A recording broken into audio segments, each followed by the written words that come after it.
Kumbang tanduk adalah jenis kumbang yang tersebar luas di Asia Tenggara dan termasuk terbesar di dunia aktif pada malam hari. Biasanya menempel pada pucuk daun, menyerap cairan dan merusak jaringan daun yang masih muda. Secara fisik tubuh kumbang terbagi menjadi 3 bagian: kepala, dada dan perut. Berwarna coklat gelap sampai hitam mengkilap dengan panjang 35-50 mm dan lebar 20-33 mm dengan satu tanduk menonjol pada bagian kepala. Pada bagian tengah terdapat 6 kaki dan 2 pasang sayap. Kumbang jantan memiliki tanduk lebih panjang daripada kumbang betina.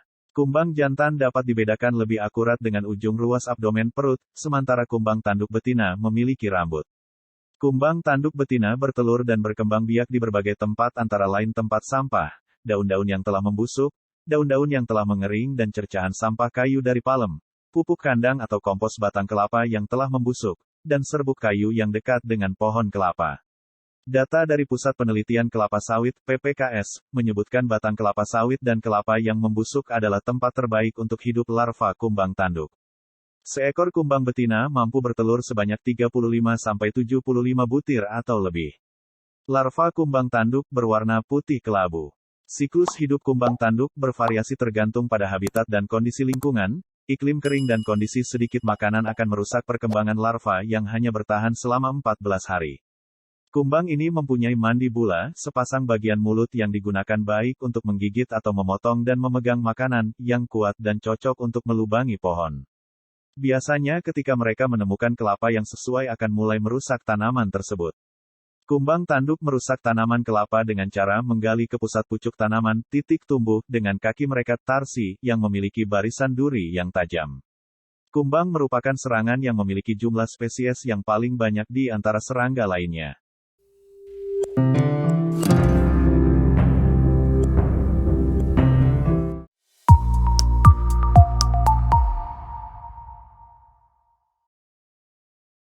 Lintah adalah kelompok hewan dalam keluarga cacing beruas Annelida, yang berbadan pipih serta memiliki alat pengisap darah di ujung kepala dan ujung ekornya. Sekitar 3/4 spesies lintah hidup sebagai parasit yang mengisap darah inangnya, sedangkan sisanya merupakan pemangsa. Secara taksonomi, hewan ini dikelompokkan sebagai subkelas Hirudinea.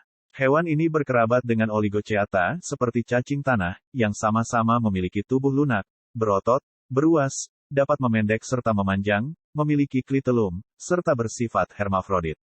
Lintah dibedakan dari kerabatnya tersebut oleh kedua alat pengisapnya, serta oleh ketaksesuaian antara cincin-cincin tubuh luarnya dengan ruas-ruas tubuh dalamnya. Tubuhnya berotot dan relatif padat. Berbeda dengan Annelida lainnya yang memiliki selom rongga tubuh berukuran besar, selom lintah telah berubah menjadi saluran-saluran kecil. Kebanyakan lintah hidup di habitat air tawar, sementara sebagian kecil hidup di darat atau di air laut. Spesies yang paling umum dikenal di antaranya adalah lintah medis Hirudomedicinalis, yang bersifat hematofagus pemakan darah.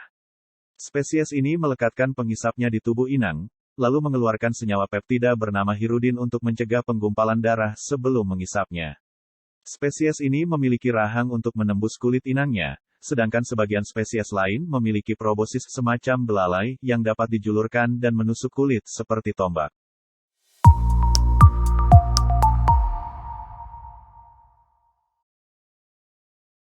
Anjing tanah atau sesorok, sigasir, orong-orong, bahasa Sunda, gaang, adalah serangga berukuran sedang, berwarna coklat terang hingga gelap, memiliki kulit pelindung yang tebal yang hidup di dalam tanah, dengan sepasang tungkai depan termodifikasi berbentuk cangkul untuk menggali tanah dan berenang.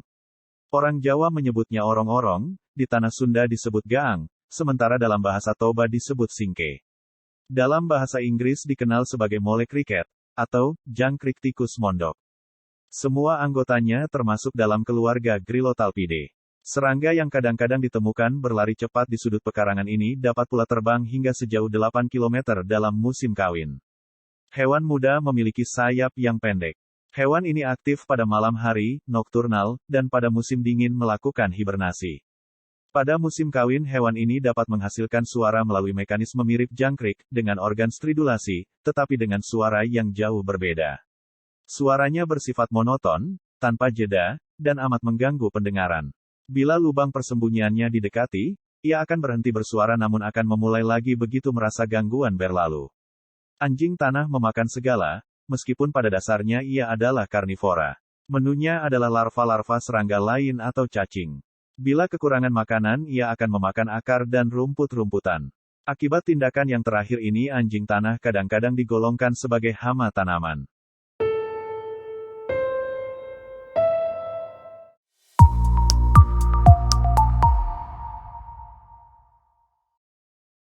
Kecoa Madagaskar merupakan salah satu kecoa terbesar yang ada di bumi ini. Kecoa yang bisa mencapai panjang tubuh hingga 8 cm berwarna hitam dan coklat. Tidak seperti kecoa yang sering kita temui, kecoa ini memiliki keunikan tersendiri sehingga memikat orang untuk menjadikannya hewan kesayangan atau peliharaan. Keunikan yang dimilikinya adalah dapat mengeluarkan bunyi atau desisan saat tubuhnya ditekan. Hissing cockroach atau kecoa berdesis, demikian kecoa ini dikenal di kalangan pencintanya. Selain memiliki eksoskeleton yang keras sebagai pelindung diri, desis nyaring yang dihasilkan ternyata salah satu senjata andalan yang digunakannya untuk mengejutkan pemangsa predator.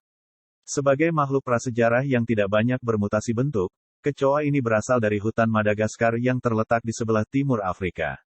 Selama berada di habitat asalnya, kecoa Madagaskar memperoleh makan dari daun-daun yang jatuh ke tanah untuk bertahan hidup.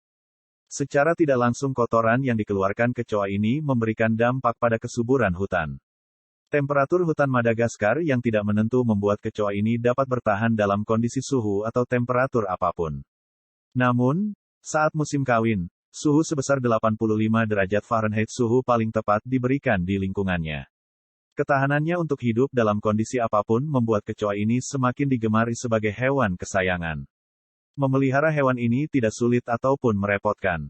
Gerakan yang lebih lambat dari kecoa yang sering kita temui di rumah membuat kita tidak kerepotan dalam menanganinya. Handling sangat mudah dilakukan, selama mereka tidak merasa terancam, mereka tidak akan berusaha kabur atau lari jika dipegang di telapak tangan kita.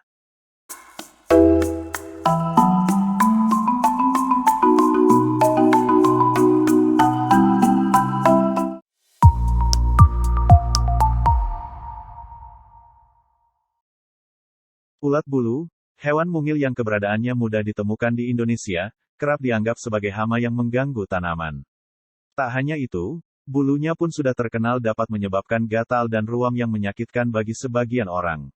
Menyentuh ulat bulu dapat menyebabkan kemerahan, bengkak, gatal, ruam, bilur, dan kantung kecil berisi cairan yang disebut vesikel. Bahkan, reaksi terkena ulat bulu dapat memunculkan sensasi terbakar atau menyengat. Ini dikarenakan, paparan ulat bulu disebut setae, akan memicu respons imun yang terlalu aktif pada beberapa orang. Tubuh akan bereaksi terhadap yang dianggap sebagai ancaman. Sistem kekebalan tubuh akan penuh dengan senyawa proinflamasi yang disebut histamin. Hormon tersebut dapat memicu serangkaian gejala alergi yang melibatkan kulit, mata, dan saluran pernapasan. Gejala-gejala yang ditimbulkan dari terkena ulat bulu dapat muncul dalam beberapa menit dan berlangsung selama 1 hari atau lebih. Jika menyentuh mata atau hidung setelah memegang ulat bulu atau memasukkannya ke dalam mulut, mungkin timbul reaksi yang lebih serius seperti bersin, batuk, pilek, mata merah, sesak napas, sakit mulut, gatal, dan kesulitan menelan. Sementara itu, menurut askentomologis, bulu halus ulat bulu mengandung kitin, komponen eksoskeleton serangga yang juga ditemukan di banyak parasit. Tubuh manusia diberi isyarat untuk mendeteksi dan merespons kitin dan produk degradasinya. Saat bulu tersentuh kulit, otomatis bulu halus masuk ke dalamnya dan racunnya segera menyebar ke tubuh. Racun inilah yang menyebabkan gatal-gatal. Racun ini sering membuat predator kesulitan memangsa ulat bulu. Ulat bulu beracun, secara sederhana, adalah ulat yang minimal mempunyai 1 atau lebih kelenjar racun, mekanisme ekskresi, serta alat untuk menginjeksi racun. Secara garis besar ada 2 kelompok, yakni ulat beracun pasif dan aktif, seperti diterangkan Kepala Bidang Zoologi Pusat Penelitian Biologi Lembaga Ilmu Pengetahuan Indonesia.